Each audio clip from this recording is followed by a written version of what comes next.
I would say, toxic behavior, perhaps, right? Where do you think a woman's place is in a marriage? Oh, well, this is my opinion. Don't try to bash me, but I think it's Fritz, and I'm working at Turkey Processing right now in the Philippines. How old are you, by the way? Oh, I'm 34, to be honest with you. So, how many years in the BPO for you? That is 10 years already. What are things that the younger version of you 10 years ago would do now, knowing what you know now, to land that job and do well in the BPO industry? Oh, well, for me, they're kind of like biased, though, to be honest with you. Okay. Yeah, I'll probably start learning more about communication, that's for sure. Okay. Because when I started out, I don't know how to communicate. I just have my guts and my will to survive this thing. And that's all there is. And making money, of course, that's for sure. But if I'm going to go back, starting all the way back, being my old self, younger self, right? Probably push myself learning more about communication, because that's the key. Right. Because when you go to a BPO industry, it's not just about like how good are you in technical wise. You need to be good with communication, actually. Right. Yeah. I mean, trying to dive into communication, like, how important would you say from 1 to 10 is communication when it comes to just going through problems, just dealing through life? I'll be honest with you, Gil. It's going to be 10. Why? Well, if you're going to look at it, even if it's not at work, even if just at home, you can fix small things, right, to big things if you actually communicate. So being a husband, it takes a lot of communication to my wife in order for us to have understanding, how to move our family moving forward. Because without that communication, there's no bond, right? That's the same thing about, customer service or technical support or, how the BPO industry works. So you kind of have to understand about what's going on in the customer's end. So having a communication or engaging with them in a communication, right? You can actually learn more about, certain stuff that could have caused more deeper issue, right, for the situation. Now, we have straight out. I mean, you communicate well. We have deep conversations. Like, I'm sure that there are some people out there, even in the Philippines or even in other countries, where they were like you, where they didn't know how to approach it. What steps did you take to get to the level where you are now? Consistency. That's actually the key. I mean, is it to the point where some people say you have to talk in the mirror, talk outside of the office, English? Did you do those things? Well, I don't know if everyone is doing this, but you might find it weird. I like watching American movies. Okay, right? Was that a hack for you? That was actually a hack, like Breaking Bad, right? Really? Okay, Yeah. really? Okay. A lot of American movies, to be honest with you. And then I started listening or paying attention to how they actually speak. Got it. And then eventually I get into my role by just doing it and being consistent with it. That's it. Now you're a leader, so for those people who want to move into management or leadership, how important is being able to communicate to your team? Oh, that's critical. Tell me more. You cannot be a leader without having decent communication with your team and also with your colleagues as well, right? So in order for you to, for example, if you are in a boat, if you're a captain of the boat or a ship, let's say for instance, right? You need to have everyone to be in the same, mindset, goal. So for example, if you want to go to point A to point B, everyone has to have the same mindset that they need to go to point A or point B. Right. We can't have someone from my team going to point C, which is eventually not the goal, right? Yeah, 100%. So, but having communication, you can just actually speak to that person. Hey, why are you going to go to, to go C, right? Or go the other way. Why are you going there? Why are you not actually looping into our goal that we have set? And then eventually, you will get a lot of response from them. He may be saying that, oh, okay, I just saw a pretty decent deal, all right, or I actually noticed that we can actually get more clients by going here direction, or there's a shortcut. In that way, you can actually readjust. That's basically what communication is, adjustment, to be honest with you. Not a lot of people can communicate, but if you want to be part of the leadership, you need to have the communication really critical, right?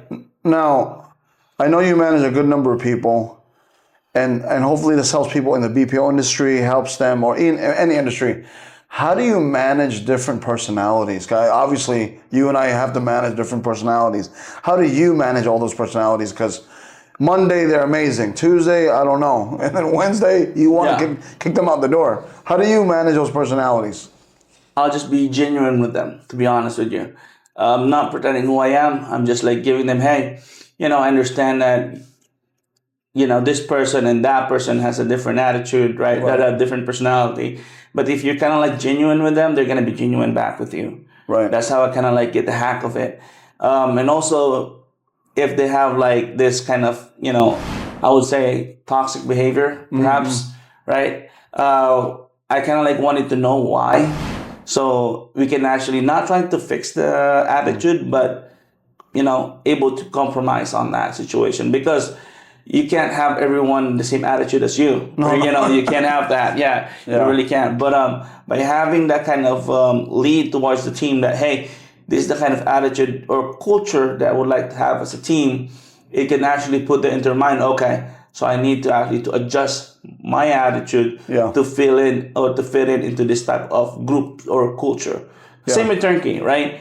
We're not a typical BPO industry, to be honest with you.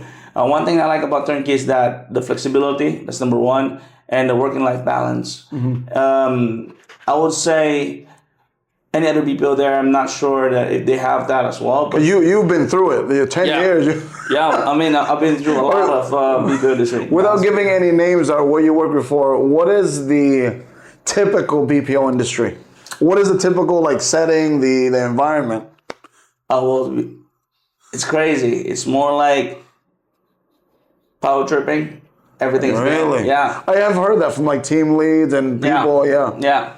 It's more like your manager going to play power with you and stuff like that, right? Your team lead. Mahia or no, or yeah, they're gonna start shouting at you. Really? Yeah, if you messed up, they shout. They throw things. Yeah, I don't know. I've heard some really bad stories. Yeah. I don't know why they're doing that though. I mean, if they could just achieve the same, result, why do you need to resort to being aggressive or just to make a statement? I understand that people cannot just control their emotions. Yeah. Then maybe you're not for that seat, to be honest with you. Because as a leader, you need to have that kind of temperance, or perseverance, or patience to be exact. To handle this kind of emotions. That's why you're there, because you're supposed to be the one who's going to be leading them, not to be the one who's going to start the commotion. 100%. Yeah, if something happened, okay, I got a detractor, for example, I got a bad review. You're going to start shouting, hey, Fritz, why do you got a bad review? Are you embarrassing you? Why are you trying to embarrass the person? Why can't you just hey, let's schedule a coaching? Right, and then talk about it and achieve better results. Yeah. Rather than just embarrassing, because for example, for me, if I will be the one who's receiving the embarrassment, 100%. I will not be driven to be more better. No. Yeah. Yeah. Right. I'll be embarrassed. I'll be like, okay, I think I need to look for another BPO industry or another job perhaps or another account. 100%. But if you're gonna pull me out and then talk to me about it, I mean, I'll be much more open about why I got that. A particular detractor or that negative review. Right. I'll be able to know, okay, maybe the customer was just really not in the mood to talk to anyone, right? It was not actually my fault. But then again, by just lashing it out to agents or to anyone, as a decent human being, I don't think it's right, to be honest with you. That's my opinion. I'm not saying it's an opinion with everyone, but for me, that's how I actually work. I mean, I do believe that everyone and every level of life needs to be given that respect and dignity. I think that's what's missing with. It's not even an American or Filipino thing. I think it's just missing with people in general. Yeah. I just believe many people, not all obviously, are very self-centered. Yeah. It's feeding their own ego, feeding this without being cognizant of how people feel. Yeah. But going back into the viciousness of some BPO's environments, what is that you've encountered, you personally encountered, the worst the worst display of leadership, or someone in a leadership role that you've actually seen or maybe even felt?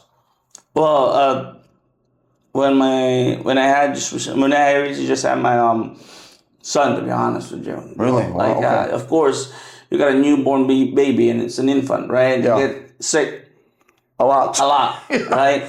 And then I keep on asking for some time for me to like work on with my child, right?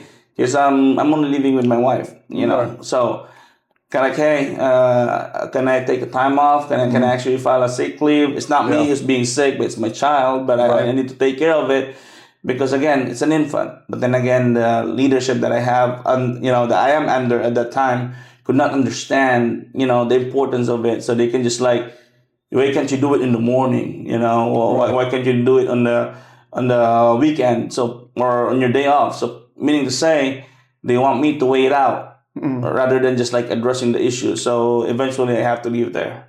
So because you know, one thing about a good company is that they take care of their agents. They take care. They're empathetic of they take care yeah. of their people. Yeah. Because if they're gonna ask, like, you know, if you're going to take care of your child, if you're going to put them in the hospital, if you want the medical certificate, I can gladly provide. But yeah, to be honest with you, I'm just trying to build my own family. I don't know why it costs so much just to build your own family. I mean, it's one of those. You can either spend time saving to go to Boracay, or you can spend time saving for your future. That is true. Or your obviously your family. Yeah. What has been in your lifetime? Who has given you that sense of this is a great leader? Like this person, guy or girl, is someone like, man, this guy's like amazing. Like, I mean, I want to be somewhat like that guy. These are the traits and characteristics I want to have when I become a leader.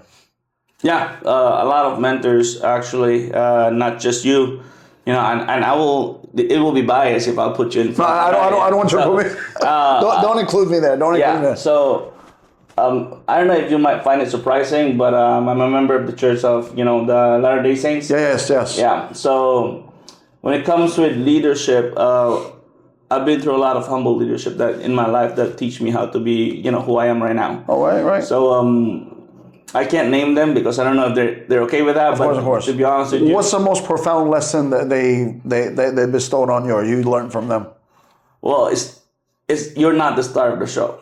100%. Yeah. So if you're gonna be in the leadership position, you're not gonna be like the all-star. You're gonna be the one who's supporting the all-star from the 100%. back end. So it took me a while for me to understand it. But then again, once I understand it, right, I was able to grasp the reality of it and then learn, okay, so meaning to say, I don't need to be like the one who's being noisy or getting all this recognition, but me supporting it from back end is enough because that is what a leader is.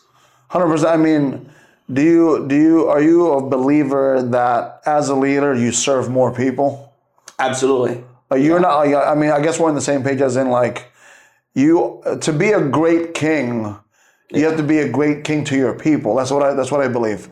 You're not sucking up all the resources or even the light to show onto you, like, you know, I'm the king. Yeah. You know, I'm a firm believer in that. Like I think we spoke a bit. I would rather be the director than the actor of the show. That is true. Right. I'd rather. So kind of dig deeper back into your life. Like, who are you in high school? You mentioned Mormon, you being a part of the Latter-day Saints. Who are you in high school? Who was Fritz in high school? You might find it funny, but I'm kind of like an introvert. Really? Way back in high school, I don't really talk to much people. Wow, okay. What changed? Probably life. Really? Okay. Yeah, but when I was back in high school, I'm just quiet kid, small kid, tiny, right? You know, just sitting there, just trying to survive, and that's it. So, kind of going into, like, we spoke about it before, but, you know, this might get controversial. You're more than open not to talk about it, but what do you think is missing with Filipino men? What do you think is missing when it comes to, because this is me being a Filipino American, I'm noticing that a lot of Filipino men are, Not like you, as in you stand up for your house, you stand up for your kingdom, whatever you want to build. I see a lot of men who are, I would like to say in a nicer way, it seems as if they're very coddled, very afraid. I mean, they're very like, I don't know, man. Like, do you know what I'm talking about? Like, Yeah. Like, what do you think is, what's wrong with, because I'm trying to build this channel as to like help being a resource for specifically Filipino men who want to, show up for life, show up for life, show up for your marriage, show up for your relationship, show up for your job, show up for your career. What do you think is stopping, or what do you think is, or what things do you notice that Filipino men can improve on? Well, one thing that before I answer that, I would like to talk about how my own perspective about a Filipino man. Being a Filipino, it derives you from being like the man itself. It's more like if you're gonna be strong or if you're gonna be firm, be like hunsam na siya. Right? Why is he being cocky? Why is he being bossy? Yeah. And then turns out that kind of feedback. Okay, they don't like it. It shoots you down even more. It shoots you down. Really? And then you're gonna have to like be reserved. That's like my own. Yeah. But to be honest with you, if there will be chance to talk about more about men's health or discussing more about how we can become a decent. Because you have a son. You have a son, Lance. Are you being a father? Because he's 8 years old, right? Yeah. Are you seeing things that personality-wise within this culture that you don't want Lance to have? Absolutely. And what are some of those things? Well, being able to like people pleaser, right? Yeah. Okay. If my family or like my family where I came from doesn't like this, I will not going to do it. What is that in Bisaya? Like maulaw. Yeah, and then if my neighbors or whoever that I actually interact with, it's more like that. It's more like what you call this audience. Like you're kind of like aware about the audience and you don't want them to be like or booing you or stuff like that. Yeah. So that's probably one of the reasons why they cannot stand up, because they're paying too much attention on the people that surrounds them instead of just like taking care of themselves.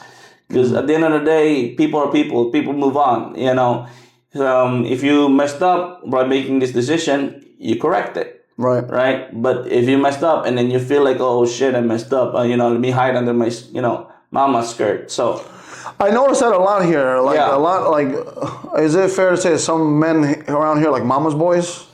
Well, yeah. That this is my opinion. Don't try to bash me, but I think I mean, I'm not. Listen, I'm a bit different. I think because I grew up in New York, and I'm a middle child. So I think you're middle. You're one of the oldest. Are you middle or one of the oldest? You're one of the oldest. Yeah. Usually, middle children have to stand up because they're usually on their own. Yeah, that's so the parents usually hang out more with the first one because that's their first one. Yeah. And then hang out with the last one because So I've always been left to my own devices. Although I've always observed my mom and my dad and as I got older, I was like, you know what? I don't want to act this way. But I never had the protection of my mom and my dad to be like, maybe my parents are a bit different. They're like, go out there, go try to do it. Maybe the Chinese influence kind of, you better go out there and make some money. You better, dili ka pwede maulaw, mangita kwarta, right? I mean, I think I am identifying, I don't want to just throw it out there as in what my opinions are, but I am identifying certain things that I believe are a bit lacking here. I do know that, tell me if you disagree with me. Asian men in general are a bit more conservative than a Western man. That is true. They're a bit more like, because, that's a great point because you hung out with a lot of Western men because you were doing the missionary work, right? Yeah, that's true. What do you think and you were dealing with people from like Utah. Yeah. So they're not nowhere near how New Yorkers are, like people from the Northeast are. What do you think are their main differences when it comes to average Filipino, average? I want to focus on the word average, okay? Yeah, okay. Not from rich families or whatever, because they're exposed to different things. The average Filipino man compared to the average American boy, man, because you were in close quarters, even as a young person doing missionary work. Oh, well, a lot of things skill, to be honest with you. But I just would like to point out one thing on it. Yours. It's more like making decision and not afraid of the consequence on that, or not afraid of like what people will think about it, right? Because like being a Filipino, this is just how I think about it though. If you're going to make a decision, especially if you're a man, right, you're gonna have to, check who, if it's okay with anyone surrounding you, right? But then again, if you're like an American, like from the companions that I have during my missionary work, they just don't care. They just like, okay, I'm gonna make this decision, right? And then whatever the outcome of it, I have to embrace it. So really? That's what I think that is lacking. Yeah. But if we can actually get that more into the Filipino, I believe we can actually elevate. Now, do you think it's a generational thing? I'm just thinking out loud now. Do you think it's a generational thing? Because from how you describe your grandfather, he was a very strong guy, very strong-willed guy. Yeah. Not a lot of direction, a lot of focus. Do you think it's a generational thing, or your grandfather is just one of those outliers? I would say, that's a tough question. Yeah, I would say it's a generation. Yes, I don't know if this is true, but I heard some comments or like some, Facebook thing that says about, it's men are more softer now more than that. That's what I hear too. Yeah. That's what I hear too. And we kind of have to bring it back because, to be honest with you, you need to have that kind of firmness, that kind of capability to make decision whether it's going to be good or bad. Yeah. Taking ownership of it, So you have a son. So how do you feel about, at Lance's age now, being his friend or being his father? Oh yeah, no. Right now, I've followed this book. I forgot the name of it, or author. I forgot. It says like at this specific bracket, you need to be the dad. Yeah. You need to be the father. Yeah. And then later on, when he grows, he aged around something like 13 to 14 or something like that. You need to be the friend. So if you kind of like mess it up, it will be a problem. Would you agree that if you're trying to be a friend with a young child now, you're enabling them to some extent? Exactly. And the respect will no longer going to be there, because when they're a child, when they're still like, at their age of 7, 8 or like 6, whatever, they need that kind of like understanding that, okay, he is my dad. Right. He's not a friend. Right. But then again, when they reach around like 14, 15 or 16, to where they kind of like go to their own world, they need to have like that kind of support. So you cannot be there to be like the friend. If you were to envision Lance in his 20s, maybe 30s, what does that look like for you? Oh, well, tell you right now it's going to be biased because it's my son, right? Of course. Yeah, but you got to express whatever the best vision you have for your son. Yeah, he's going to be mean, that's for sure. Really? Yeah. I'm telling you right now, I'm lacking in that kind of sense. Okay. A lot of people tell me that, okay, you're too soft, and stuff like that. But, me working with Lance right now, making him, go into that kind of direction in life, I kind of like want him to be strong. Right. I kind of want him to have his own opinion, right, and what's going on, like, able to voice it out and able to like stand by it, because when I grew up to now, it's difficult if you don't have that kind of guidance. But me giving it to Lance right now at an early age, it can actually put him into the right direction, to be honest with you. So, like, I guess because I know you sacrificed for him to go to a really good school. Yeah. Can you talk about the differences you have seen from when he first started to what he is now? Yeah. Well, Lance is a playful child, to be honest with you. He likes to play. He likes to like hang out, And when he actually started, there was this kind of like feeling that, okay, he might not be learning anything actually. Really? Okay. But then, of course, through the years, and just paying attention to your child, it gives you that kind of like, okay, now he's learning, and now he's getting into the phase where he is understanding what's going on in his surrounding, right? So that for me, that makes me like, okay, I like where this is heading, and that's the reason why I put him to that good school. Where do you see yourself in the next 20 years? Because you're 30 something. You're 30 something. Well, Where do you see yourself in 20 years? Well, if I'll keep on going to this direction and adding more positive in life, this is my goal. Yeah, I'll probably be able to have my own fulfilled dreams. Right. Yeah. Able to land a higher management role, that's for sure. And able to have my own house, my dream house that I can call my own. And also some side business on the side, right? Yeah. And also still going to be with my wife. 100%. Yeah. I hope that's the case for you and me both. I mean, talk about wives, a lot of sacrifice there. But I do have to say that I kind of want to pick your brain on this because I might get bashed for this, which I don't really care. I'm pretty traditional. I'm pretty traditional. Yeah. This might be controversial for many women out there. Where do you think a woman's place is in a marriage? If you had to make a choice, if you had all the unlimited resources that you wanted. Support. The support. Yeah. Because that's what I've been working so hard in my life to try to get, because honestly, I could be very wrong, but I believe women don't really want to work if they don't want to. If they don't want to. I mean, in today's society, it is hard to do it with one income. Yeah. It is hard to do one income. I understand this. But I believe I've worked hard enough so I can give freedom to my wife to just do whatever she wants. Obviously, before even picking her as my wife, I wanted to see if she was like a gold digger, a tapulan, because or just materialistic to the sense of like not recognizing certain things. But I did all my tests with my wife.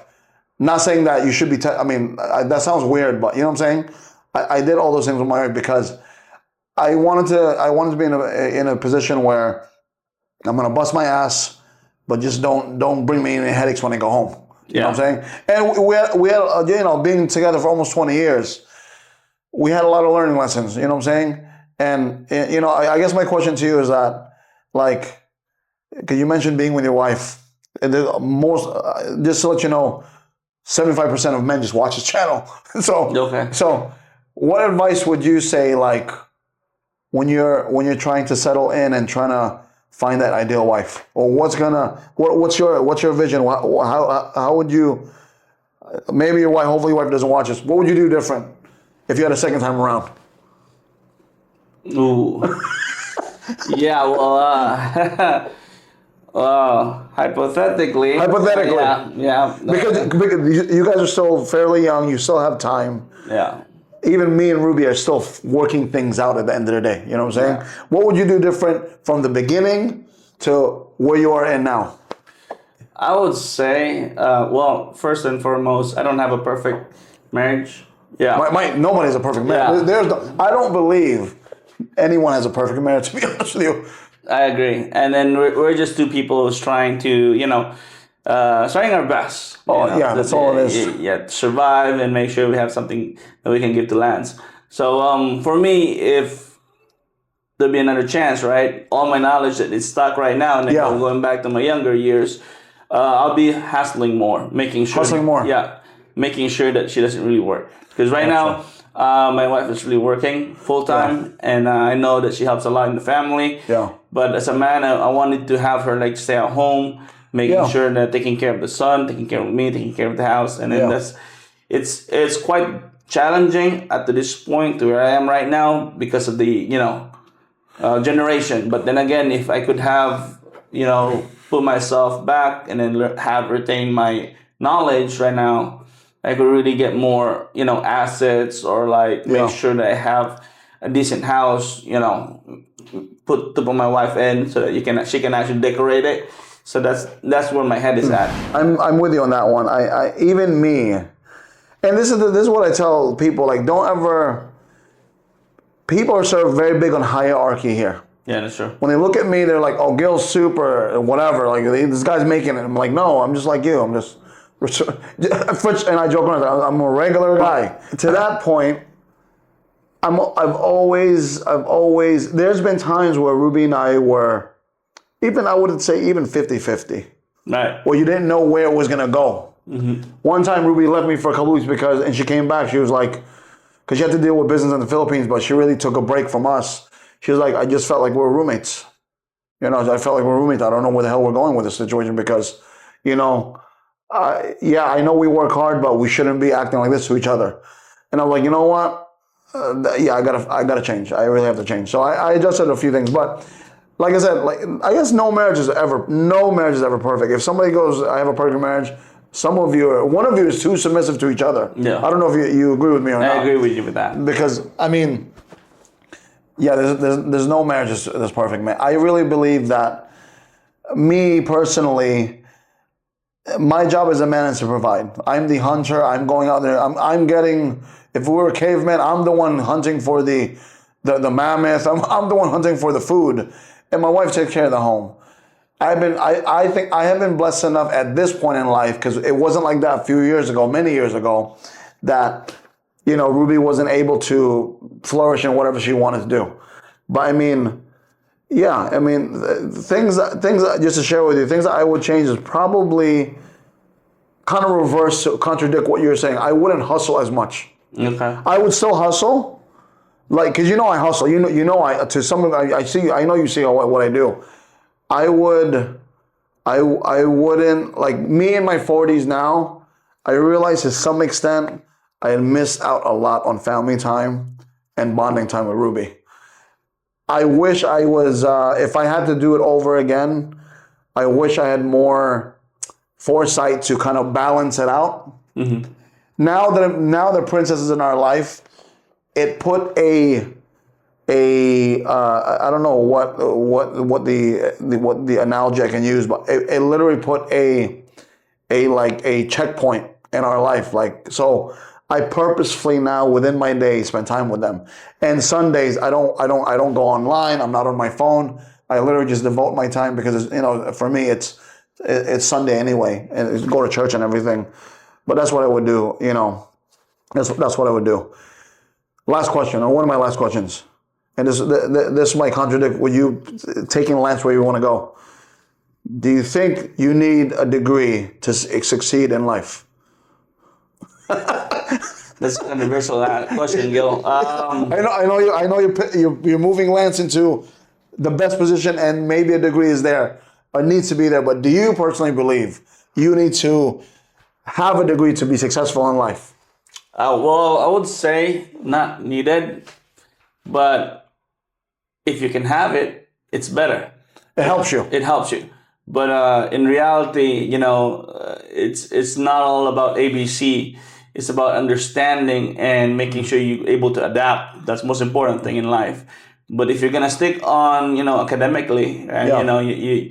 You listen to the, person or speakers that talks about, education.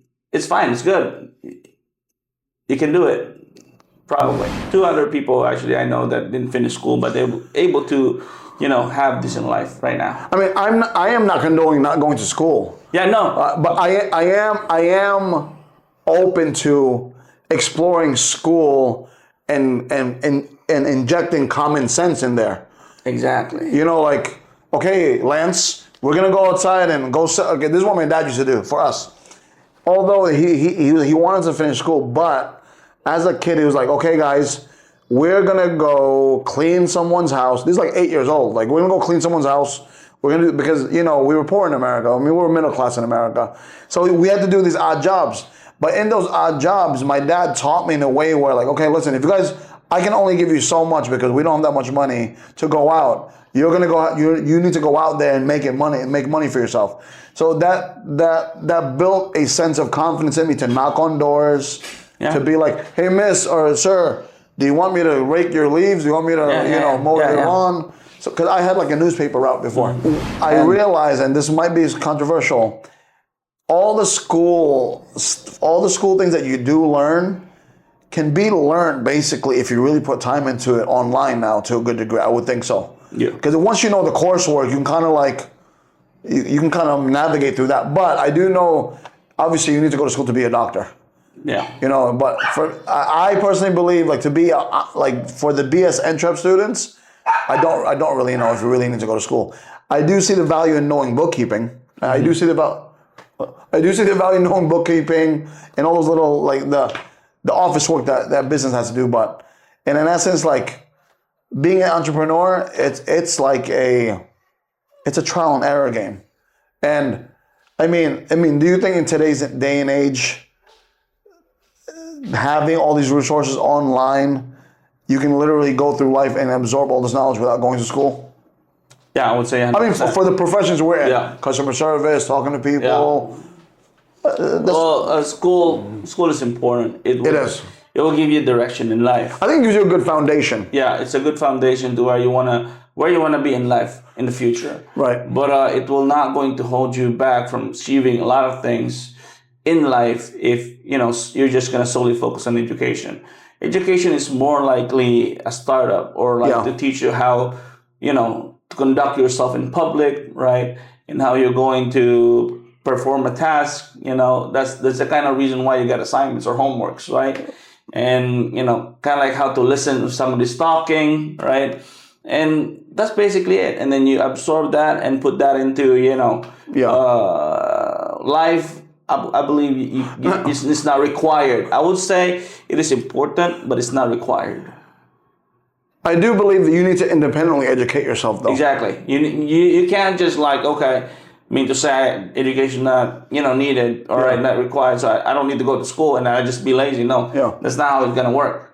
You really still need to hustle it out or start putting yourself in a situation where you start learning, you start growing, because eventually life keeps on moving, right? And then if you're gonna just keep on holding to what you have learned right now, as of the moment, you get left behind. So I don't know if you know this, but I'm not coding, okay? I don't want to be so we are in a digital world now, right? So when you take a picture, you can save it, right? Before when I was younger, we go to this place where you get a film, and then they're gonna they develop it. Yeah. So I heard, I don't know if this is true, there was one certain company was not able to adapt, and then they go, Kodak? No, I think so. It's Kodak, I think they got into printers, I think. Yeah, so they were one of the massive empire of having that kind of stuff. The prints and the negatives. Yeah, so without even able to adapt, you get left behind in life. And then, as what we have right now, where AI is coming, where, you're going to have to not solely rely on it, but understand how it will help you in your life. I think that's where you wanted it to be, in that kind of sense of direction. Now, kind of leading into education, do you think experience is the best education? 100%. But if I would say not all your experience, you can also get a lot of experience from other people by just talking. And this will go back from the initial conversation that we had earlier, which is communication, right? Because, for example, if this guy went broke because he actually made a mistake of, making this deal, you don't want to be broke as well, just to learn what he has. So learning from other people's experiences. You can also get a lot of things if you're going to learn from other people's experiences, right? So experience is the best teacher. Yeah. So if you're gonna put that into place and then put yourself in a situation to where you're going to experience a lot of things, I believe you can get a well advantage in life. Now, being a parent, we're both parents. How much experience do you want Lance to have, or are you going to control certain of those experiences? As in, let's say Lance becomes older, obviously. You know that he knows he's gonna fuck up at one point. I know. Are you gonna let him mess up to experience it? Or are you gonna be let's say, common thing in the Philippines for men, drinking. Yeah. Pa, I'm going hang with my friends. Daddy, I'm hanging with my friends. And 14, 15, 16, usually it involves some sense of drink once they want to bring it in there. Mm-hmm. Do you let him, Lance, go ahead. Do you let him do it and just let him experience it, knowing that, these friends going, gonna. Or do you Lance, I don't want you going out there right now because I know what happens. What type of angle would you take? For me, I already have discussed it with my wife way back before when Lance is still a toddler.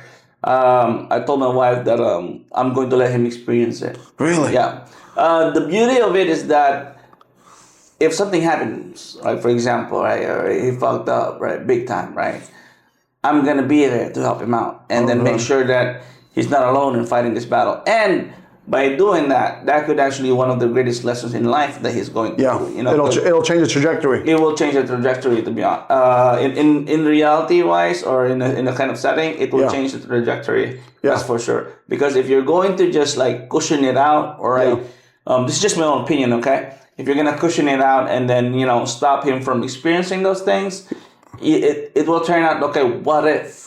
The yearning. Yeah. I I want him to be able to make risk and able to own whatever the circumstances or the result of that risk. 100%. Yeah, that's the kind of mindset that I have. Going back to how some Filipino men are, I think that's why some of them are not that ambitious. To some extent. I mean, but then again, I always find Filipino men with zero money, somehow they find money and go to the Bulangan on Sunday, Sabong on Sunday, but they have no money Monday through Saturday, which is really odd. Or this is a sad part, and I don't want to talk shit about Filipino men, but this is a sad point. I mean, you can correct me. I mean, understand, I grew up in America, you grew up here. Yeah. Is it fair in saying that there are some men here that complain about life sucks, but you're sitting down, by the end of the day, you're drinking some Red Horse? Yeah. I mean, I am not saying that I'm not picking on anyone, honestly, but if that's you, then that's you at the end of the day. Don't be the guy, tell me if I'm wrong here. Every time, wato man ka sa provincial sometimes, or province, right? Right. There's always a waiting shed somewhere, right? There is. Is it true or not true that some men are just always sitting there looking at the traffic and look at the buses passing? Yeah. Or looking at the passes, look at the buses, look at the people passing, and maybe Magdula Ogdama. Yeah. Because I see it all the time. But for me, I don't really care how anyone feels anyway to some extent. You are an able-bodied man. And it's in the middle of the day. Meaning, you can be making money or doing something for your future. Like verse is, if you have namoy mga anak and you know the kid is starving, I don't think you should be doing that. I don't think you should be doing that. Last question. By the time you are not dead, but like in your 80s, your 90s, maybe 100, what do you want people to remember you by? One thing though, I talk a lot with my wife, so I said like, okay, if time will come that I'll age, right, and then I want it to be remembered. I want it to be remembered that okay, he's the guy who can give us his best to be able us to move forward. That's it. Like I want to be the bridge. I want to be the door to open them for opportunities, especially for lands. Because there are only certain limited things to where my hands are able to, give lands an opportunity. But by me giving that to him, it's already like a hack in his life that he doesn't need to go through to what I have gone through, right? And he can just okay, my dad did this for me. He introduced me into this kind of status in life, or he introduced me to this kind of potential success. So mean to say I have to take care of this. Yeah. So that's where I wanted to be remembered at. Not someone who has a lot of money, not someone who has the very most kind person in the world. Not that. I want to be remembered as the one who gave the opportunity for them, to open the door for them, to get that bridge going so that they can actually move forward in better life. That's it. That's amazing. Thank you for your time. Thank you for your candor. Really appreciate it as always. And we'll see you in the next session. Take care, everyone. God bless. Bye. Thank you. Bye-bye.